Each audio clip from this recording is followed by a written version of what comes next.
그러면 지금 보니까 질문이 엄청 많이 올라오고 있더라고요. 제가 이제 중간에 차마 저도 집중하느라 끊지 못하고 네. 제가 질문 놓친 것 같아요. 좀. 그래서 지금 이제 그런 것들을 위해 저희 서포터즈 친구들이 있으니까요. 지금부터는 시청자 여러분들이 실시간으로 올려준 채팅으로 이제 질의응답 시간을 서포터즈 친구들이 진행을 해줄 예정입니다. 자, 서포터즈 친구들 준비되었나요?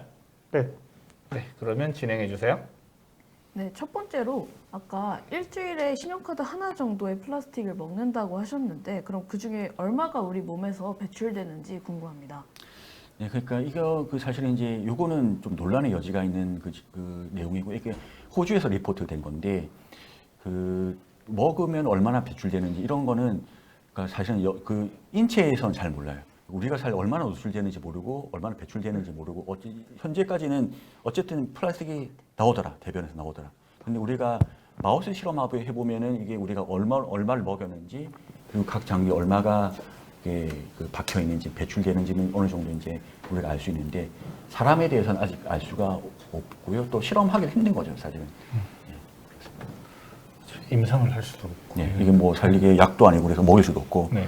근데 어쨌든 우리는 플라스틱에서부터 자유할 수가 없는 건 사실인 거죠. 그 다음 질문은 솜토끼님께서 질문해 주신 건데요. 미세 플라스틱이 다양한 장기로 뻗어나간다고 아까 교수님께서 말씀하셨는데 그러한 원인에는 어떤 기전의 원인이 있을까라고 물어보셨는데 혹시 대답해 주실 수 있으실까요? 그러니까 일단은 혈액으로 가잖아요. 혈액으로 가니까 우리 온몸에 이제 순환이 되는 거죠. 그러니까 혈액으로 가는 게 중요한 것 같아요. 일단 위로 가서 이제 혈액으로 다 가니까 우리 온몸으로 다 순환되니까. 그러니까 심지어는 불에도 가더라. 결국 그 마우스 실험 해봐도 그러니까 뇌에 그 플라스틱이 이렇게 박혀 있는 것을 다 관찰할 수가 있었던 거죠. 그래서 사람은 아직 잘 몰라요. 근데 마우스 실험해 보니까 그런 거죠. 네, 다음 질문 드리겠습니다. 효기심님께서 질문해 주셨는데요. 국내외 연구 동향에 나온 다른 장비들과 다르게 교수님께서 방사능을 통해 연구할 때 가장 크게 갖는 강점이 실시간 측정이 가능하다는 점일까요? 네, 실시간 측정도 되고요. 가장 사실 큰 장점은 뭐냐면은 시간대별로 관찰하는 거예요. 동일 개체를 네, 동일 추적 개체죠. 관찰할 수 있다. 추적 관찰. 네.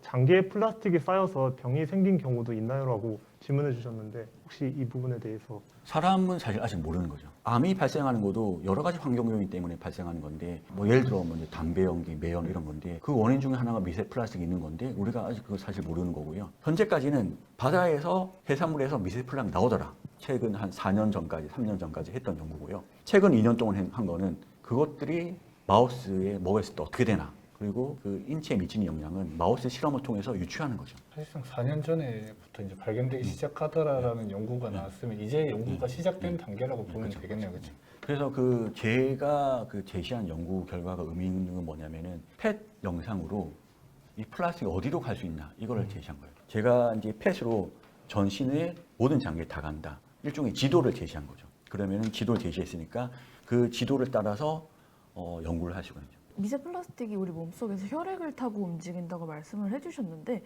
이제 혈액 속으로 가기 위해서 지질 친화도나 크기처럼 이렇게 막 투과성에 영향을 미치는 그런 문제들이 있을 것 같은데 어떨 때 더 그렇게 혈액으로 잘 이동할까요? 플라스틱 종류별로 그리고 크기별로 사실 좀 달라요. 그래서 지금 연구자들이 연구하는 것도 이런 종류별로 크기별로 이런 것들을 독성도 다 평가하고 있고요. 네, 그러면 제가 질문 드리겠습니다. 기존 연구들과 달리 이제 박사님께서는 플라스틱의 경구 투여만으로도 이제 전신으로 미세 플라스틱이 퍼져나가는 과정을 확인하셨는데 혹시 이 이후에 박사님이 혹시 연구 목표나 혹시 또는 최종 꿈 같은 게 있을까요?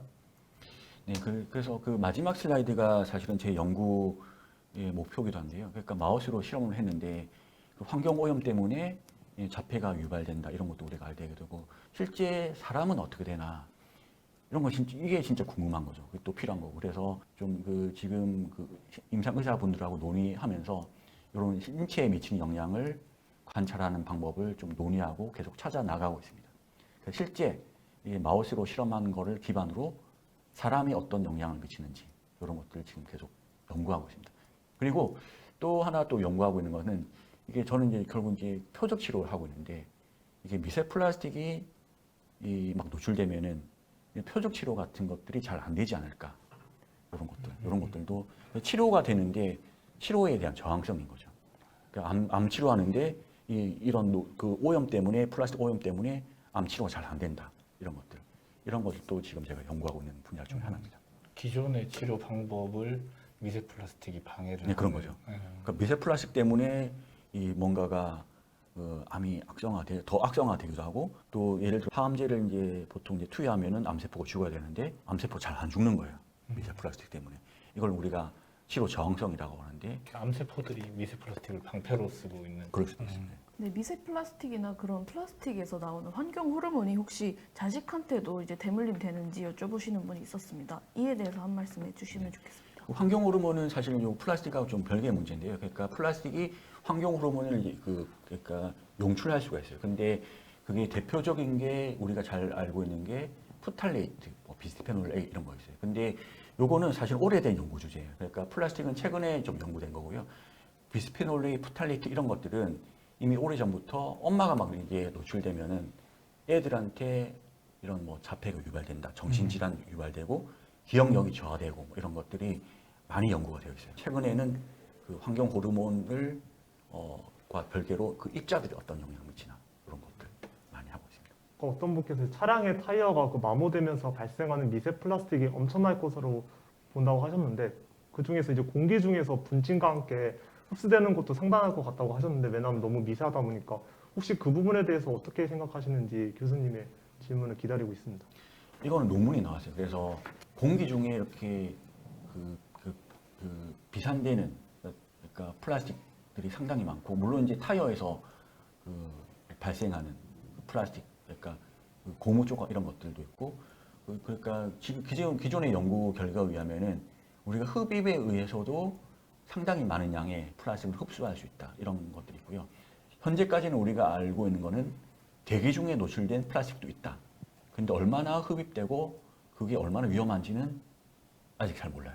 네, 마지막으로 질문 드리겠습니다. 채소나 생선, 이런 해산물 등의 모든 식재료에 이미 미세 플라스틱이 많이 포함되어 있는 것 같은데 그럼 이것들을 아예 안 먹을 수는 없으니까 어떻게 하면 그 미세 플라스틱 섭취를 최대한 줄일 수 있을까요? 환경 오염을 좀 최대한 고려해서 재활용품 안 쓰고 이런 방법밖에 없죠. 근데 앞으로 우리가 환경을 개선해 나가고 또 분해되는 플라스틱을 뭐 개발하고 이런 쪽으로 연구를 계속 해야 되지 않을까 그런 생각입니다.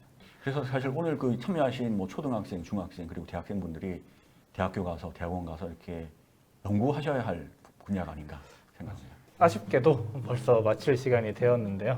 이번 시간을 통해서 미세 플라스틱이 어떻게 만들어지는지 그리고 우리에게 어떻게 영향을 미칠지 그리고 이제 앞으로 우리가 어떻게 해야 할지를 생각을 하게 된 시간인 것 같습니다. 우리 서포터즈 친구들은 오늘 강연이 어땠는지 소감 한번 들어볼까요? 저는 이제 오늘 미세 플라스틱에 대해서 들으면서 이제 뉴스에서 그냥 뭐 단어로만 듣고 상황이 이런 심각한 상황이 있다라고만 들었는데 이번 교수님의 강의를 통해서 미세 플라스틱이 얼마나 심각하고 우리가 어떠한 방법으로 또 해결을 해야 되는지 그러한 점에 대해서 잘 알게 되었고 우리가 앞으로 이제 미세 플라스틱에 대해서 좀 더 연구가 진행되고 인체에 미치는 영향이 아마 심각한 것으로 예상이 되어서 저희가 그런 쪽으로 이제 연구를 하고 좀 더 조사를 해서 저희가 미세 플라스틱을 해결하기 위해서 노력해야 되지 않나라는 생각을 하게 되었습니다. 네, 저는 지금까지 제가 뭐 고등학교나 그런 교과 과정에서 배웠던 내용들, 방사성 동위원소나 이제 뭐 항체 같은 그런 것들이 이 개념들이 응용돼가지고 이런 식으로 또 사용될 수 있구나라는 생각을 하면서 조금 더 공부를 하면서 이러한 새로운 신기술들을 만들어낸다면 언젠가 우리가 미세 플라스틱으로부터 조금 자유로워질 수 있는 그런 날이 오지 않을까 그런 생각을 해봤습니다. 마지막으로 저희 교수님 이렇게 유튜브를 통해서 강연을 진행을 하셨는데 소감이 오늘 너무 이 자리를 통해서 직접 얼굴을 못 보지만 이렇게 채팅창을 통해서 이제 질문을 올려주시는 거 봤고 또 질문하고 또 여러분들 만나 뵙게 돼서 너무 반갑고요. 나중에 이제 좀 자유로워지면 우리가 대면으로 강의하고 여러분들 또 뵙고 그러면 너무 좋을 것 같습니다. 오늘 귀한 자리 마련해 주셔서 너무 감사드립니다. 멋진 알찬 강연을 해주신 김진수 교수님께 다시 한번 박수 부탁드리겠습니다. 네, 감사합니다. 네, 긴 시간 동안 참여해주신 모든 분들께 감사드리고요. 안타깝게도 올해 토요 과학 강연은 이렇게 이제 20번째 시간을 마지막으로 마무리가 되었습니다. 우리 토요 과학 강연은 내년 2022년에 더 다양한 주제로 여러분들을 찾아뵙겠습니다. 그때는 이렇게 온라인도 되고 그리고 오프로도 여러분들 직접 만날 수 있는 시간이 되었으면 좋겠습니다. 많은 기대와 응원 부탁드리겠습니다. 지금까지 시청해주신 여러분들 대단히 감사합니다. 내년에 또 만나요. 내년에 또 만나요.